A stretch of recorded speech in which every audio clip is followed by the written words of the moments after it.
অভিবাসন নীতির বিরুদ্ধে তুমুল বিক্ষোভ চলছে ক্যালিফোর্নিয়া সহ যুক্তরাজ্যের বিভিন্ন অঙ্গরাজ্যে।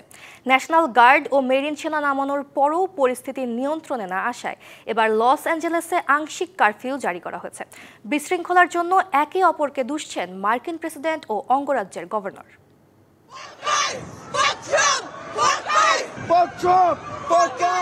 6 জুন শুরু হওয়া অভিবাসন নীতির বিরুদ্ধে আন্দোলনের রণক্ষেত্রে পরিণত হয়েছে যুক্তরাষ্ট্রের অভিজাত শহর লস এঞ্জেলেস। আন্দোলনের উত্তেজনার মধ্যেই ঘটছে লুটতরাজ। এমন চরম পরিস্থিতি নিয়ন্ত্রণে আনতে না পেরে এবার আংশিক কারফিউ জারি করা হলো শহরটিতে।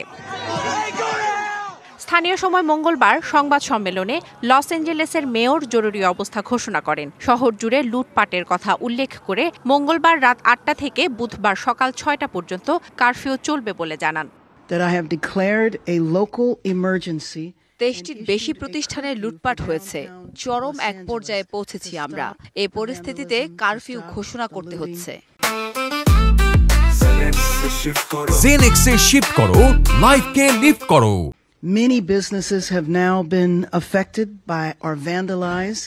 এদিকে ক্যালিফোর্নিয়ার এই বিশৃঙ্খলা সৃষ্টি এবং তা নিয়ন্ত্রণ করতে না পারার জন্য একে অপরকে দুষছেন মার্কিন প্রেসিডেন্ট ও ক্যালিফোর্নিয়ার গভর্নর। লস অ্যাঞ্জেলেসকে বাঁচাতে হবে। আন্দোলনকারীরা যা করছে তা তো যুদ্ধের মতো, আর তাদের নিয়ন্ত্রণ করতে গভর্নর গ্যাভিন নিউসম সম্পূর্ণ অযোগ্য। From the attacks of a vicious and violent mob, Donald Trump president Donald Trump যা করেছেন তা বিশৃঙ্খলাকে আরও উস্কে দিয়েছে। তিনি এটা উদ্দেশ্যমূলকভাবে করেছেন।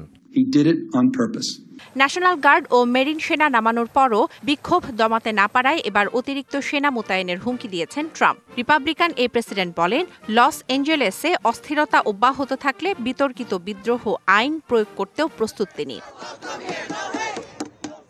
অভিবাসন বিরোধী অভিযানের বিরুদ্ধে শুরু হওয়া বিক্ষোভ এখন আর লস অ্যাঞ্জেলেস কিংবা ক্যালিফোর্নিয়ায় আটকে নেই, ছড়িয়ে পড়েছে যুক্তরাষ্ট্রের বিভিন্ন অঙ্গরাজ্যে। New York, Washington DC, Atlanta, Boston, Houston এবং ফিলাডেলফিয়া সহ বিভিন্ন শহর ও অঙ্গরাজ্যে বিক্ষিপ্ত বিক্ষোভ হচ্ছে। ফাঁকা গুলি, জলকামান, গ্রেপ্তার কিংবা আটক, কোনো কিছুতেই থামানো যাচ্ছে না বিক্ষোভ।